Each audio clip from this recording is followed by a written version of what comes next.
Welcome back.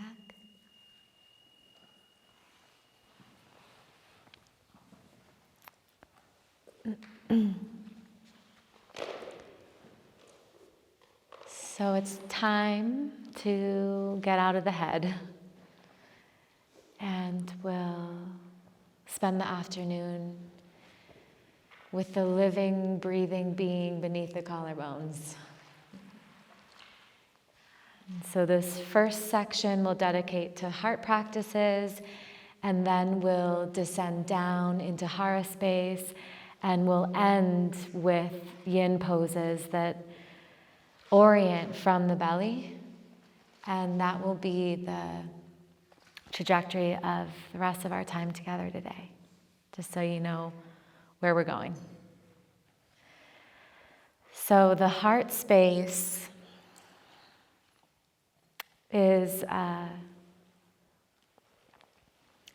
has a kind of distinction when we look at it in Eastern dialect versus Western dialect. And in the West, we talk about filling the heart and wanting the heart to be full of joy, full of love, full of gratitude, full of bliss.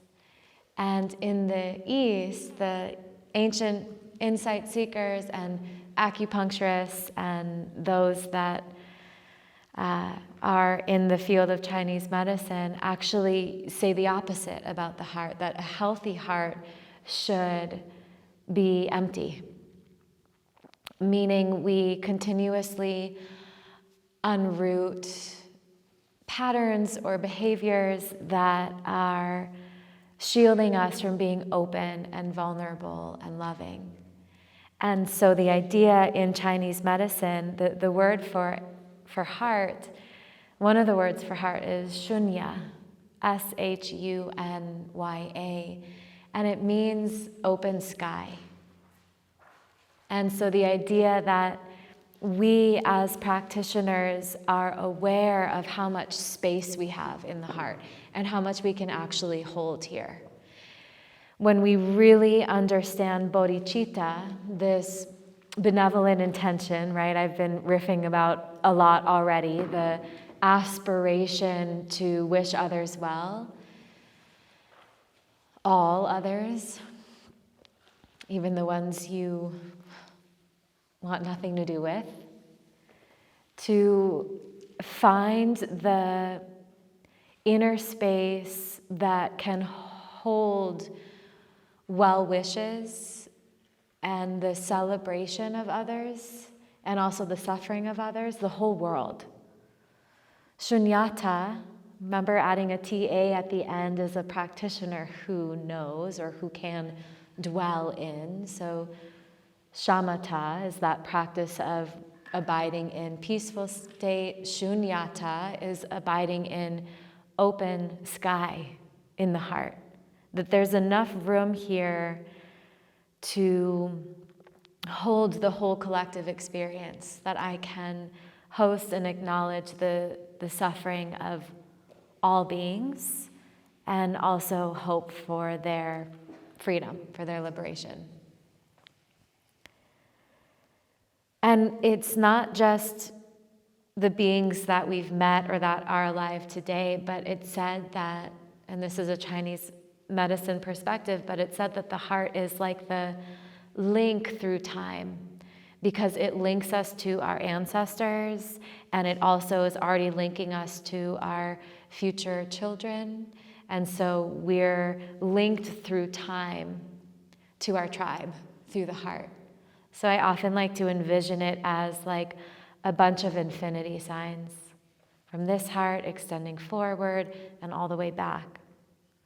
And so it's wide and long and open enough to hold like many, many, many generations, lineages of pain, lineages of love, all of the marriages, all of the children, all of the wars, all of that ancestral memory of trauma.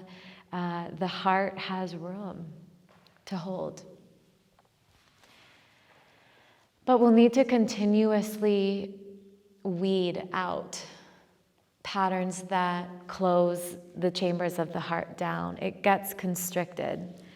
And so the Bodhisattva vow, the Bodhisattva aspiration, is to awaken as quickly as possible so that the brightness of my being will spread to meet any pain in others, whether they're inflicted on me or not, that there's a brightness that I can meet other people's pain and distortion with. And that way, even when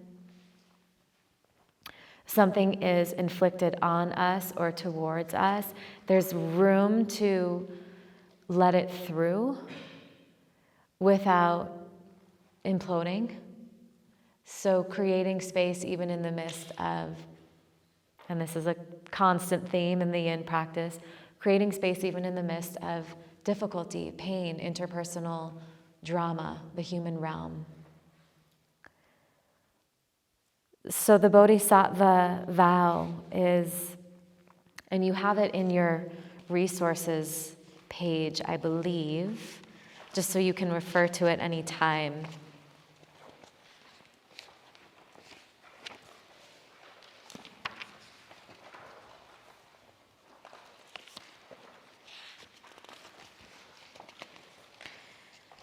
So on page 25, there's the prayer from Shantideva. And it's a nod towards what the Bodhisattva aspiration actually is. So you've heard my voice a lot already today. I'll just let you read this quietly to yourself for a moment, soak that in, and we'll go from there. The devotion and the dedication of our practice life and any insights that we glean through this lifetime, we dedicate to everybody. And I think that the yoga world today has gravitated towards a lot more selfishness and individuation, in that we practice to feel good. We practice to benefit ourselves. You know, my mat, my four corners, nobody else's. And it's like the marrow has been sucked dry out of the practice. It's always, for centuries, been an earnest wish to improve ourselves so that we can be better friends, better partners, better daughters, better sisters, better husbands, all of it. Better neighbors, better strangers. When we sink into the heart practices this week together, they'll be focused on what the Buddha called the divine abodes. And these are the practices that he suggested most specifically will keep the Bodhisattva aspiration alive in us and root out any toxic qualities.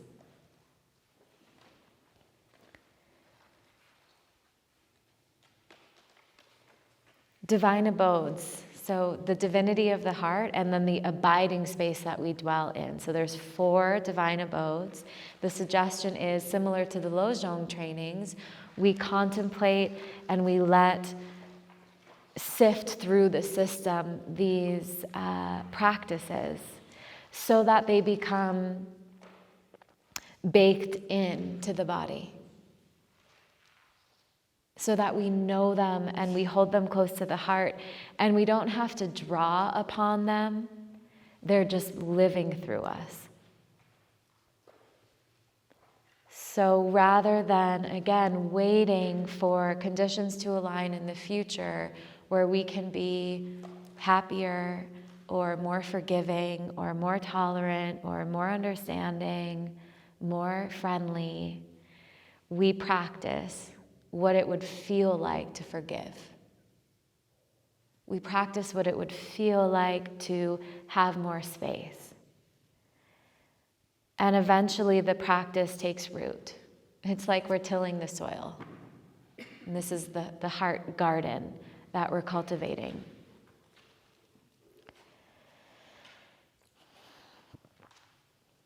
We stir up the attitudes of the 4 divine abodes, and then they sink in more deeply every time we lean into them. That's what practice is. So there's one of the kind of primary teachers on the divine abodes. Her name was Aya Khema, Ayyakhema.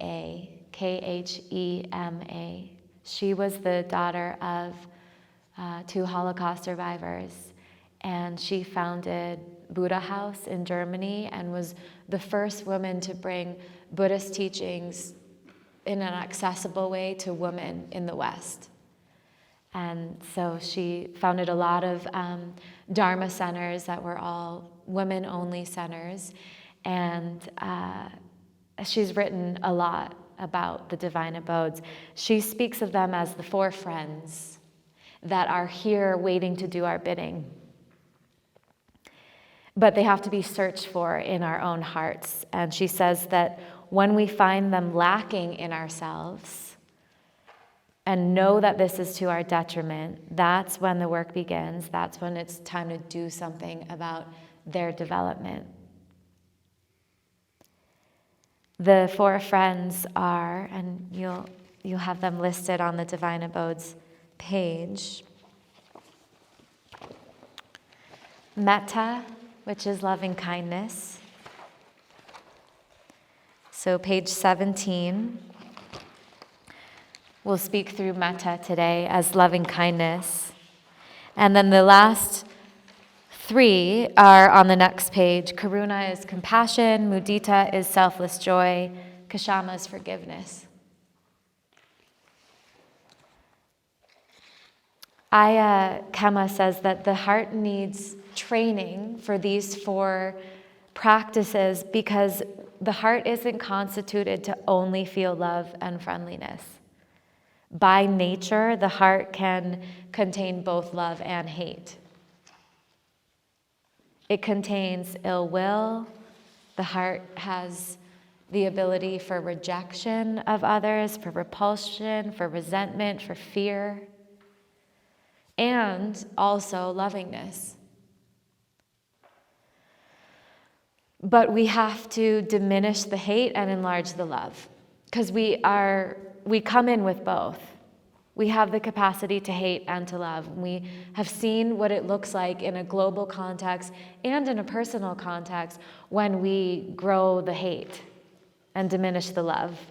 So we want to do the opposite here, and we have no chance of experiencing sustainable peace in our lives unless we are generating these feeling tones of the divine abodes in our heart. This is really the key ingredient for peace and contentment, is a lightened heart that's lightened by the divine abodes.